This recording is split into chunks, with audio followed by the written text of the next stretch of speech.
Hello, and welcome to the Covering the Uncovered podcast. I am your co-host, Ashley Posey. And I am your co-host, Jacy Bledsoe.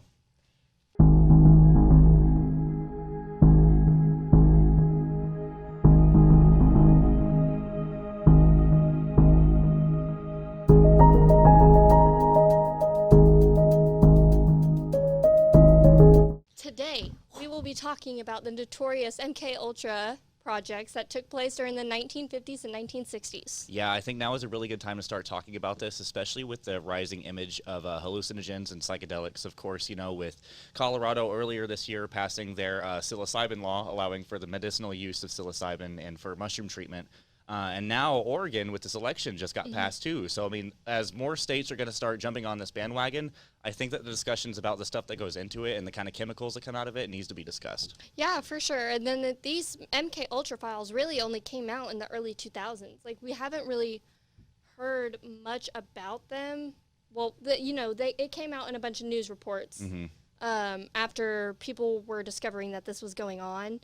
But it really all started back in the Cold War times, right? Yeah, absolutely. During the Red Scare, whenever we were worried about the Soviets getting intelligence from American people, or the vice versa, them sending sleeper cells or spies into our society and collecting intelligence and sending it back to the country. And it was always such a big topic because we had nearly no people behind the Iron Curtain. We didn't have any spies. We didn't have anybody that was able to go back there that we commissioned or is known about, by the way. Whereas they had ambassadors and they had people that were over here working with us directly. So they had a lot of opportunity to be able to collect this intelligence and send it back to them. So is it possible that as they started MK Ultra and these tests, that they were getting that information as well and starting their own, their own program? Yeah, maybe it was vice versa. We were looking into Russia and them using these brainwashing techniques, but in reality they were probably looking at us saying, what are y'all doing? So it's kind of a tit for tat kind of thing. Yeah. We were trading off on stuff. We may have been developing this whole thing collectively and we didn't even know it. Right. So during the Cold War times, the CIA director, his name was Alan Dulles, he came out and was saying that we're telling Russia too much. And so the U.S. government started growing suspicious over the Chinese and Russians that they were using brainwashing techniques. And so you want to talk about the chemist that we ran into? Chemist, Dr. Gottlieb. Dr. Gottlieb was commissioned by the CIA to develop the MK Ultra program. He was the one who came up with the idea of using LSD, lysergic acid diethylamide, and weaponizing it, essentially, and turning the people that we have, our soldiers, our intelligence agents, into super soldiers, essentially, which is really kind of funny if you think about it, because Dr. Gottlieb, that Gottlieb is a German name, and if you look back in German history with the Nazism party and how they were studying the occult and they were studying things to make these super soldiers, the super soldaten. So I think it's kind of funny that kind of comes out of that. So I think it's kind of weird. Yeah. In our next episode, we're going to be talking about Project Artichoke, Bluebird, and all those things. But I think the one thing that was different between MK Ultra is a lot of the people were taken in because they were vulnerable. That we found Dr. Ewan Cameron, who was a professor at some university. I think it was Cornell.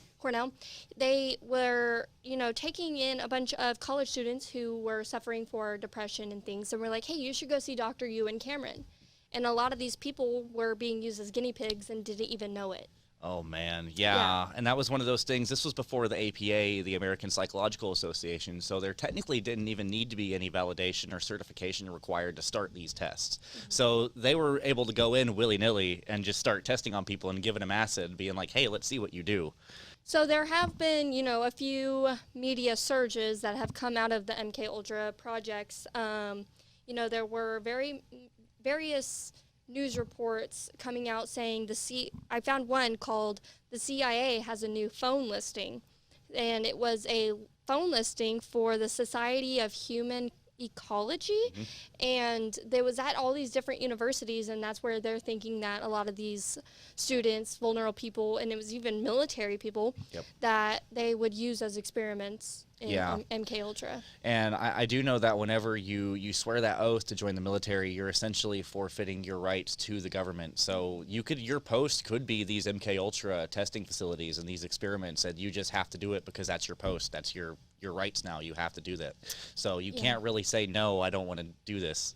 Yeah, I didn't find any for sure evidence on this, but I did read into the fact that there was one of the experiments, his name was Project Lawful, and this man's name, allegedly, I'm not saying that this is for sure true, but I've read into the fact that it ended up being Ted Krasinski, and that was the Unabomber. Oh. And they thought that he might have been a product of these types. I totally wouldn't doubt it. And like we mentioned before, with the kind of people who were institutionalized around this time period in the 50s and the 60s, and this was around the time when anybody could pretty much be locked up for anything that was not normal. You know what I mean? Like, hey, this person has a really weird attitude and we can't explain what's behind it, so they need to be institutionalized. Is it possible that some of these people that were experimented on were released into society and they had different things that were triggering these MK Ultra things, and their reactions and their responses and their stimuli got them institutionalized because that we didn't understand it? Right. Yeah, that's one of the craziest documents I think I did find, was a letter or a memo written from somebody in the CIA that said, we have gotten a bunch of inquiries asking what happened to me when I went to college, or, which, I mean, we could all probably ask ourselves the same thing. I don't know what happened the past 4 years either, but, a bunch of parents were asking, oh, what happened to my child when they went off to college, and yeah, I think that was probably the craziest thing I found. Yeah, most definitely. Yeah, and I know that Ivy League schools were really working a lot with the government around this time because of the Soviet Union and the Cold War era, because it was a time of unity.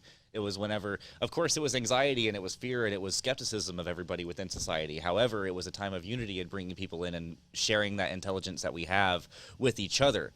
But if it was misused or if it was unlawful, lawful. Pun intended.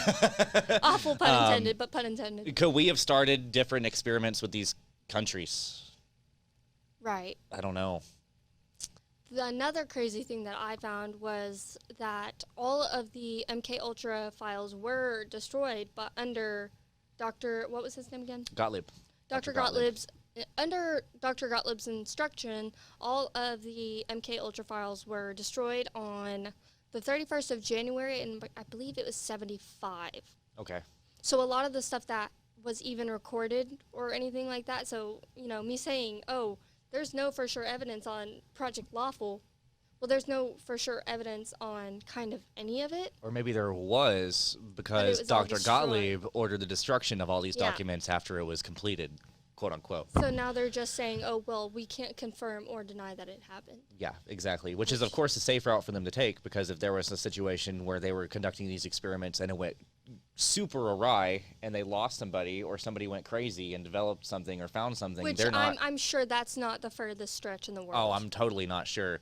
And it's even kind of funny because we make jokes about it in modern society, like with movies even. So you ever seen the movie Pineapple Express? Yes. You know how that movie opens up with them going into the little bunker in the middle of nowhere. And in that little bunker, they were in the room, and he was smoking weed in the little experimentation room, and they were asking him questions and stuff via the military. I haven't seen this movie in a while, and I guess I need to go back and watch it. That scene is very reminiscent to how they conducted these MK Ultra tests and these experiments. So they would give them the test, and they would dose them, and then they would lock them in a room, and they would be watching them through like a window, and they would be sitting at a desk kind of similar to this one. And they'd be asking them questions and asking them how they're feeling, and is there anything weird that's happening to you? What's going on in your mind? And they were going through and they were doing these regular assessments on how they were feeling and stuff like that. And so I think that the way they conducted that experiment, in my opinion, is really subjective. You're not going to be able to derive a whole lot of concrete evidence from that because, of course, as we know, hallucinations aren't real. Right. So maybe these hallucinations that these people were experimenting aren't going to be predictable or on a case-by-case, or there will be on a case-by-case basis because everybody is different and because we all experience different things. Deep.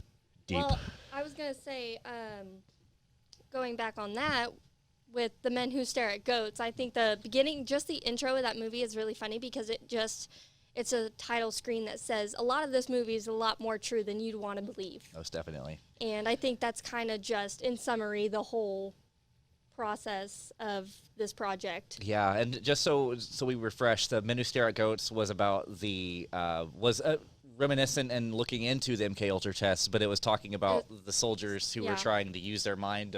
Was it stop goats' I think hearts? that one's going to be, yes, I think that one's more about the Project Stargate and Okay. Bluebird. Gotcha. Really reminiscent of those. I need to watch that movie again. And I think that's what's kind of interesting is comparing the differences between MK Ultra and Artichoke, Bluebird, and all those. Is that Stargate. we don't really know why they were doing MK Ultra, and it's like if they were trying to find any brainwashing techniques, they have found no evidence of it, and all we know is that they just drugged a bunch of people. And with, you know, all those other ones, they have like records showing, oh, we were looking for astral projection, or we were trying to find there were remote viewing and seeing that other things were happening on other parts of the world in these people's minds. Yeah. You know what I mean? Or it's possible that the brainwashing was taken to the next level, and the people who were even in charge of the brainwashing experiments were brainwashed into forgetting it and not remembering it, so it was completely void from reality. Oh, so deep. Completely void from everything that could have happened or been documented. Oh my So gosh. maybe there was evidence about it. This conversation is too meta. Way too meta.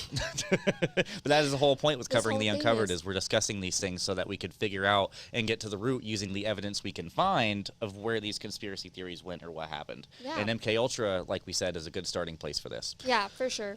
So I think on the next time we will get around to seeing how they also used LSD in trying to figuring out how remote viewing was used or astral projection was used. Yes, and remote viewing and also hemi-syncing. I think hemi-syncing is a topic that's going to be very important, which I was driving myself crazy with reading about even last night.